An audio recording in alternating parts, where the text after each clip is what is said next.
Pois bem, vamos ver agora os efeitos de uma tarifa. Os efeitos de uma tarifa.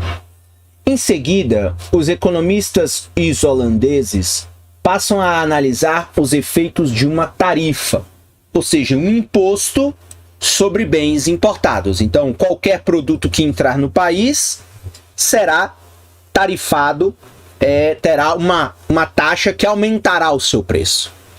Os economistas rapidamente percebem que uma tarifa sobre tecidos não terá nenhum efeito se a Isolândia se tornar uma exportadora de tecidos.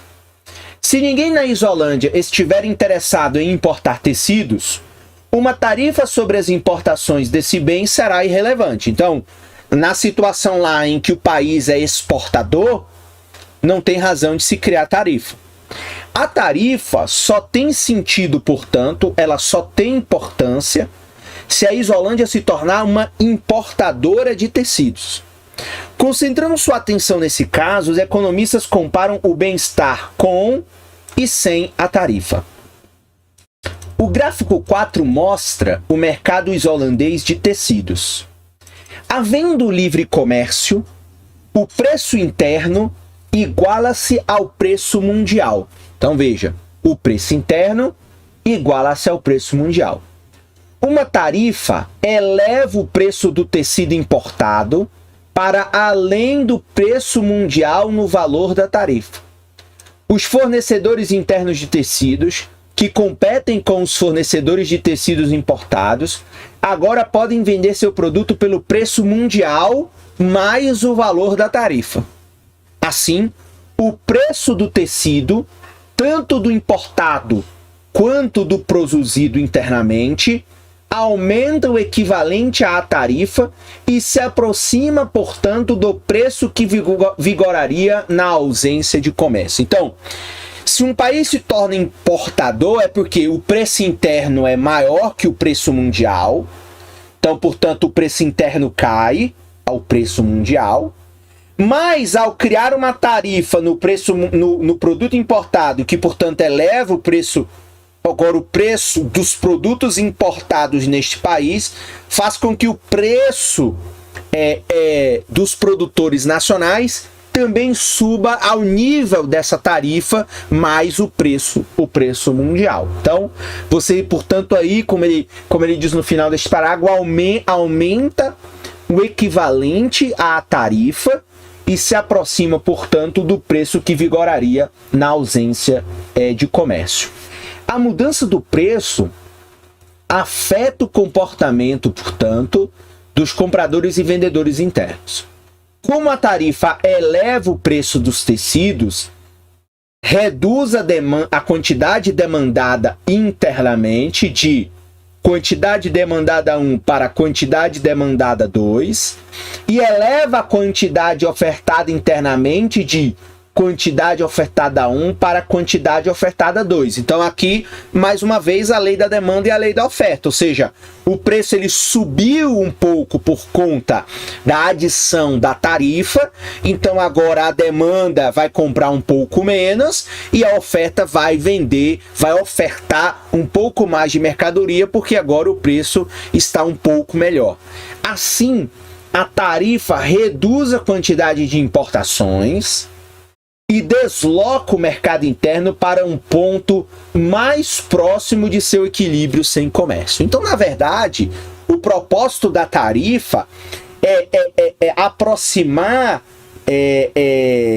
o mercado interno aberto à situação de um mercado, de um equilíbrio ou do equilíbrio ou de um mercado sem o comércio. Então, essa é a ideia. Então, você abre o país ao comércio internacional, mas você, por conta, por exemplo, de lobbies e outras coisas, você cria uma tarifa que vai fazer com que o mercado se aproxime mais daquela situação anterior, onde você não tinha a presença de competidores internacionais no mercado internacional, seja do lado da oferta, neste caso, porque está se tratando de importação. Mais uma vez, se for a situação de um país exportador, na realidade não tem sentido de você realizar a instalação de uma tarifa em nível nacional, porque ela não teria efeito nenhum, porque como o país exporta,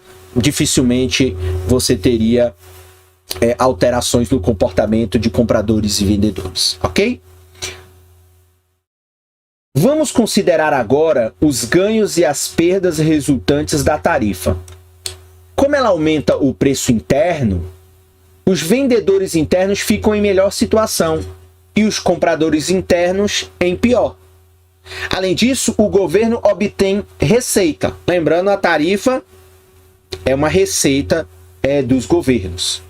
Para medirmos esses ganhos e essas perdas, analisaremos as mudanças no excedente do consumidor, no excedente do produtor e na receita do governo.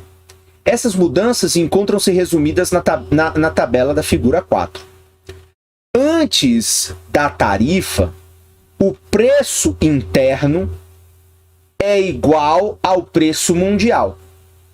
O excedente do consumidor, a área entre a curva de demanda e o preço mundial, é a área A mais B mais C mais D mais E e mais F.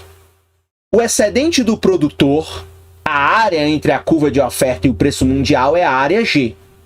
A receita do governo, neste caso, é igual a zero, porque aqui não tem tarifa ainda. O excedente total, a soma do excedente do consumidor, do excedente do produtor e da receita do governo, é a área A, B, C, D, E, F e G, ok? Pois bem, vamos agora. Uma vez que o governo impõe a tarifa, o preço interno supera o preço mundial no montante da tarifa. Agora, o excedente do consumidor passa a ser a área A mais B, e o excedente do produtor a área C mais G. A receita do governo, que é a quantidade importada após a tarifa multiplicada pelo montante da tarifa, é a área E. Assim, o excedente total com a tarifa é a área A mais B mais C mais E e mais G. Para determinarmos o efeito total da tarifa sobre o bem-estar, somamos a variação do excedente do consumidor, que é negativa, a variação do excedente do produtor, que é positiva, e a variação da receita do governo, que é positiva. Concluímos que o excedente total no mercado diminui o equivalente à área D mais F. Essa diminuição no excedente total é denominada o peso morto da tarifa. Então, nessa perspectiva, revela, portanto, que eu crio uma tarifa, eu aumento o excedente do consumidor. Então eu aumento, né? Não, desculpa. Eu diminuo o excedente do consumidor, porque eu tenho uma tarifa. Eu aumento o excedente do produtor. Eu aumento também a receita do governo. Mas ao fazer o somatório, você percebe que há uma diminuição do bem-estar, porque parte deste excedente, vai ser considerado como peso morto, que a gente viu já em outro capítulo, que mostra os efeitos da tarifa. Ainda não entendeu direito o que acontece com a criação da tarifa? Vamos voltar aqui então à figura número 4, que ficará mais claro. Então, quais são os efeitos de uma tarifa em um país importador? Então, uma tarifa tem o propósito de reduzir a quantidade de importações, desloca o mercado para um ponto mais próximo do equilíbrio que existia antes do comércio internacional, e o excedente total cai em valor equivalente à área D mais F, porque surge aí, então, com a tarifa, o chamado peso morto da tarifa. Vamos lá ver agora no gráfico o que isso significa.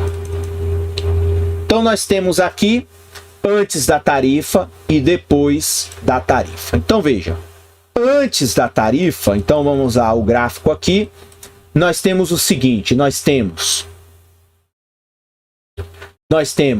a curva de oferta, né? Ou seja, a curva de oferta, ok? Nós temos lá a curva de demanda. Então, estou marcando aqui em amarelo para ficar mais claro, ok? Então, nós temos lá a oferta interna e a demanda interna.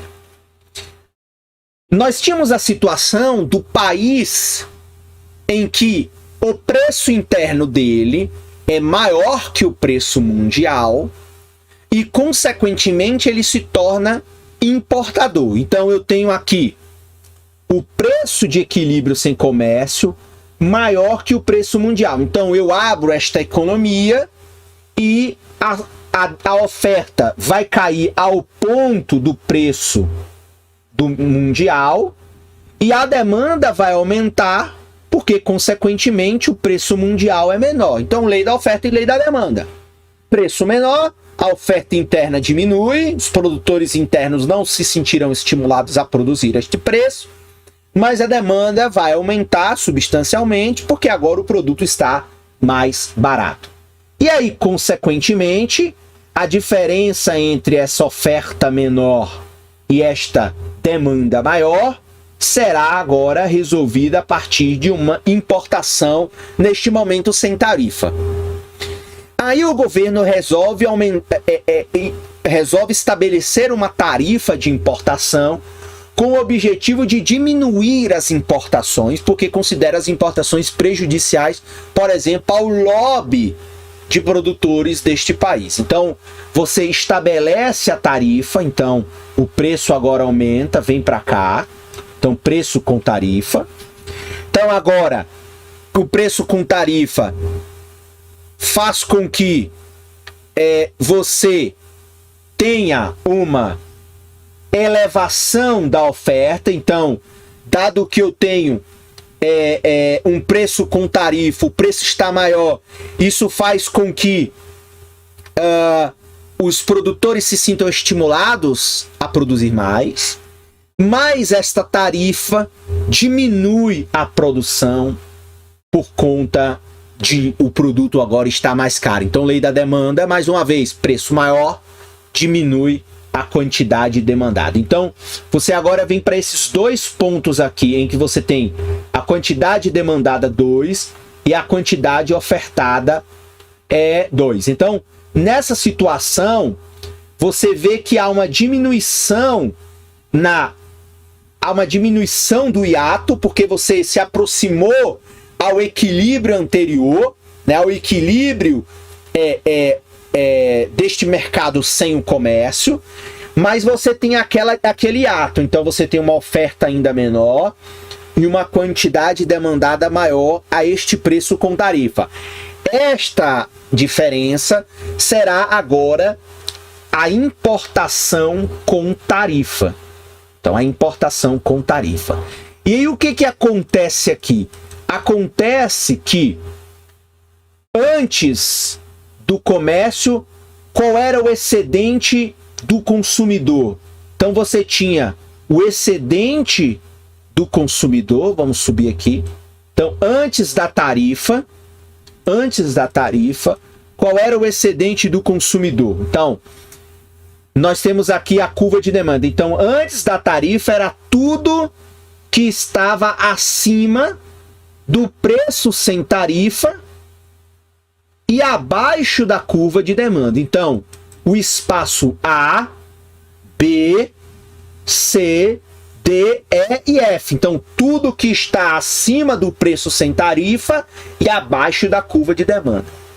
E qual era o excedente do produtor? Apenas o G.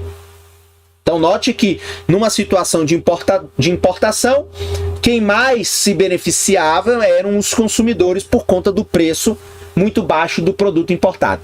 Sem tarifa, o governo não tem nenhuma receita e o excedente total era o somatório de todas essas áreas: A, B, C, D, E, F e G, ok?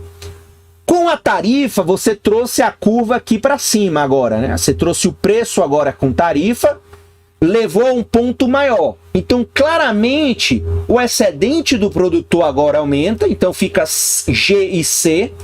Então, G e C, né? Fica a tarifa.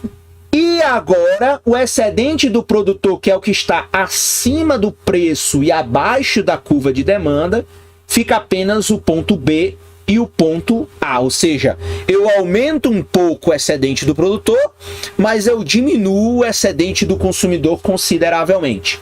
Nessa situação, o governo terá, portanto, uma receita equivalente à importação com tarifa. Então, a diferença entre a oferta, a quantidade ofertada com tarifa e a quantidade demandada com tarifa, essa diferença multiplicado lá pela taxa de importação, dará, portanto, a receita do governo. E o excedente total será A mais B mais C mais D mais F e mais G.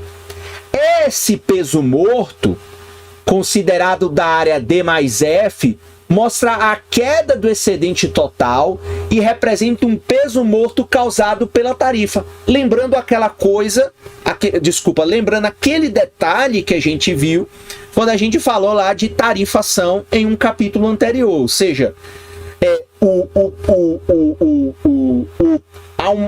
há um espaço de perda aí, porque lembrando, com tarifa o consumidor paga mais, mas o produtor recebe menos. Então, essa diferença produz este excedente, ok? Se você não entendeu, porque este gráfico aqui já está adicionando elementos mais complexos, portanto, você pode voltar ao vídeo, assistir novamente, para que você tenha uma compreensão mais apurada, pode desenhar isso aí nas suas anotações, porque, consequentemente, quanto mais você visualiza esse gráfico, mais fica claro de você entender o que ele quer dizer. Veja, vamos aqui agora focar aqui, deixar clara a questão do peso morto, né? Ou seja, o peso morto é esse espaço entre D e F, lembre-se, mais uma vez. A tarifa ou imposto sobre um produto significa que eu, consumidor, vou pagar mais, porque eu vou pagar o preço mais o imposto. Mas o produtor vai ter que vender mais caro, mas ele não vai receber aquilo que eu pago, ele vai receber também menos o imposto. Então, uma tarifa causa um peso morto simplesmente porque é um tipo de imposto. Como a maioria dos impostos, ela distorce os incentivos e afasta a alocação de recursos escassos do ótimo. Então, é o que essa teoria pensa. Nesse caso, podemos identificar dois efeitos. Primeiro, quando a tarifa eleva o preço interno dos tecidos para um preço que fica acima do preço mundial, incentiva os produtores internos a aumentar a produção de tecidos de Q, quantidade ofertada 1 para quantidade ofertada 2. Embora o custo de produzir essas unidades adicionais exceda o custo de adquiri-las ao preço mundial, a tarifação torna a fabricação lucrativa para os produtores internos. Segundo, quando a tarifa eleva o preço que os compradores internos têm de pagar, incentiva-os a reduzir o consumo de tecidos de quantidade demandada 1 para a quantidade demandada 2. Embora os consumidores internos valorizem essas unidades adicionais por estarem acima do preço mundial, a tarifa os induz a cortar essas compras. Portanto, a área D representa o peso morto causado pela superprodução de tecidos. Entendeu? Então, o peso morto, a área D, representa... Desculpa, a área D representa o peso morto causado pela superprodução de tecido. E a área F representa o peso morto causado pelo subconsumo. O peso morto total da tarifa é a soma desses dois triângulos. Então, voltando aqui à figura, mais uma vez, então você tem esse espaço aqui D, esse triângulozinho D, e esse triângulozinho F portanto, dois pesos mortos, ok? Pois bem, antes da gente ir para o próximo tópico, vamos, portanto, aqui ver este saiba mais sobre. Cotas de importação, outro modo de restringir o comércio.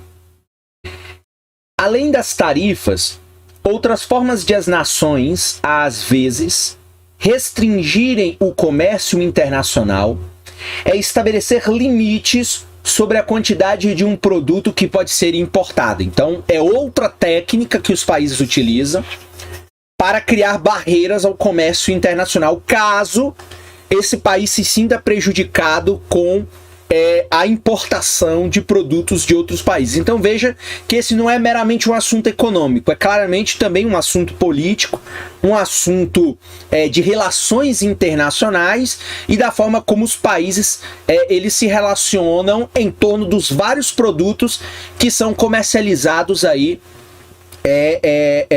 em todo o mundo. Então veja, uma das formas é você estabelecer limite. Neste livro, não analisamos tal política, apenas apresentamos a conclusão. Cotas de importação são parecidas com tarifas. Ambas reduzem a quantidade de produtos importados, aumentam seu preço interno, diminuem o bem-estar dos consumidores internos, aumentam o bem-estar dos produtores internos e provocam perdas pelo peso morto. Existe apenas uma diferença entre esses dois tipos de restrição comercial. Uma tarifa aumenta a receita do governo, enquanto uma cota de importação cria excedente para aqueles que conseguem licença para importar. O lucro para o importador é a diferença entre o preço interno, pelo qual vende o produto importado, e o preço mundial, pelo qual compra esse produto. As tarifas e cotas de importação são ainda mais semelhantes se o governo cobra uma taxa pelas licenças de importação. Suponha que o governo estabeleça uma taxa de licença igual à diferença entre o preço interno e o preço mundial. Nesse caso, todo o lucro dos importadores é pago ao governo em forma de taxas, e a cota de importação funciona exatamente como uma tarifa. O excedente do consumidor, o excedente do produtor e a receita do governo, usando essa lógica, são precisamente os mesmos sob essas duas políticas. Na prática, entretanto, os países que restringem o comércio com cotas de importação raramente o fazem por meio da concessão de licenças de importação. Por exemplo, o governo norte-americano, às vezes, pressiona o Japão para voluntariamente limitar a venda de carros japoneses nos Estados Unidos. Nesse caso, o governo japonês aloca as licenças de importação para companhias japonesas e o excedente dessas licenças se acumula por essas companhias. Esse tipo de cota é, do ponto de vista do bem-estar norte-americano, estritamente pior que uma tarifa sobre carros importados. Tanto a tarifa quanto a cota de importação provocam aumento de preços, restrição comercial ao mercado e peso morto, mas pelo menos a tarifa vai gerar receita para o governo norte-americano em vez de lucros para os produtores estrangeiros. Então aí tá a diferença. É claro que o capítulo comércio internacional ele é fruto de uma disciplina que, por exemplo, na economia é chamada de economia internacional, para lidar aí com todas essas variedades e mecanismos que permitem os países controlar os produtos que entram e saem de suas economias.